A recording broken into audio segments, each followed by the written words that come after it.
Nous avons décidé de mesurer la radioactivité de l'environnement quotidien de nos enfants. Avec le détecteur de points chauds, le Hotspot Finder, nous parcourons toute la superficie du parc. On insiste sur les endroits où les enfants aiment bien jouer. Ce qui m'a beaucoup frappé, c'est de voir à quel point les instruments de mesure et la question de la mesure elle-même, en fait, étaient devenus une partie intégrante de la vie des gens. Donc ça peuple le paysage et ça peuple les actions quotidiennes des gens. On fait des cartographies, on va mettre des petites punaises sur des cartes et couvrir au maximum le territoire pour ne rien laisser, pas laisser de portions d'espace échapper à l'emprise de la mesure.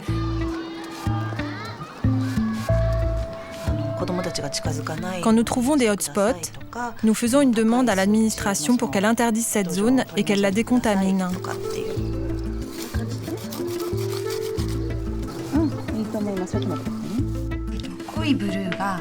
Les points bleus foncés désignent les endroits inférieurs à 0,1 microsievert par heure. Les points bleu ciel, les endroits supérieurs à 0,1 microsievert par heure.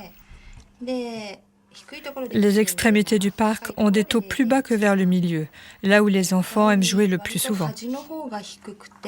Quand on parle de radioactivité, donc c'est une notion qui pour nous est assez abstraite compte tenu qu'au niveau de nos 5 sens dont on dispose, on n'en a aucun qui est adapté pour pouvoir sentir ou évaluer la radioactivité. On peut sentir une brûlure, on peut sentir l'air, on peut regarder, on peut entendre, on peut goûter, mais la radioactivité est sans saveur, sans odeur, sans toucher en tant que tel. Donc c'est quelque chose qui, quelque part, est totalement abstrait et nous échappe complètement. Par contre, c'est quelque chose qui se mesure très facilement et qui se mesure très bien, globalement. C'est-à-dire qu'on a plein d'outils qui nous permettent de faire cette interface entre le phénomène radioactivité et l'un de nos sens qui nous permettra d'en rendre compte. Finalement, le dosimètre, l'appareil de mesure, c'est la médiation nécessaire pour avoir une idée de la contamination de l'environnement. Et donc, cet appareil, on est obligé quelque part de lui faire confiance. Ou en tout cas, la seule façon qu'on a pour entrevoir cette radioactivité, c'est les chiffres qui sont affichés sur le compteur.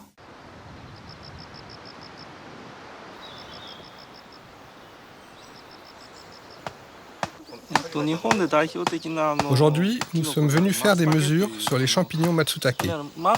Ces champignons, typiquement japonais, poussent autour des pins. Nous mesurons aussi la radioactivité de l'environnement autour des champignons.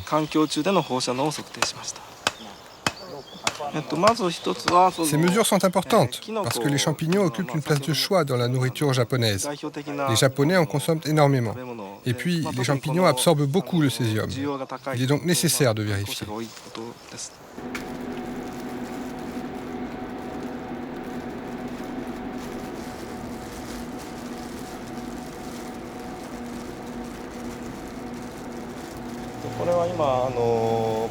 Je vais analyser les échantillons de champignons à l'aide de cet appareil afin de détecter les rayonnements radioactifs. L'appareil est entouré de blocs de plomb pour que la radioactivité naturelle n'interfère pas sur les analyses. Chaque particule qui sort de l'échantillon apparaît sur l'écran. Les noyaux de césium radioactifs contenus dans le champignon se désintègrent en émettant des particules. Sur leurs écrans, les scientifiques comptent les coups. Une particule qui frappe le détecteur par seconde, c'est 1 becquerel. Comparons une source radioactive à un pommier. Donc la première unité, naturellement, qu'on va utiliser dans le domaine de la radioactivité, ça va être le becquerel, qui correspond à une désintégration par seconde. Le becquerel nous apporte donc une information sur l'évolution du noyau, sur ses désintégrations. Par contre, ce que nous apporte pas le becquerel, c'est des informations sur l'énergie de cette désintégration. Donc pour cela, on introduit une autre unité qu'on appelle le Gray, qui quelque part formalise l'énergie délivrée par ces désintégrations à la matière qui l'environne.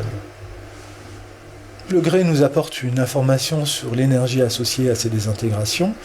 Par contre, le Gray ne rend pas compte des effets sur le vivant de ces désintégrations. On est amené à utiliser donc une autre unité de mesure qui est le sievert. Le sievert va donc nous permettre de quantifier les effets des désintégrations sur le vivant.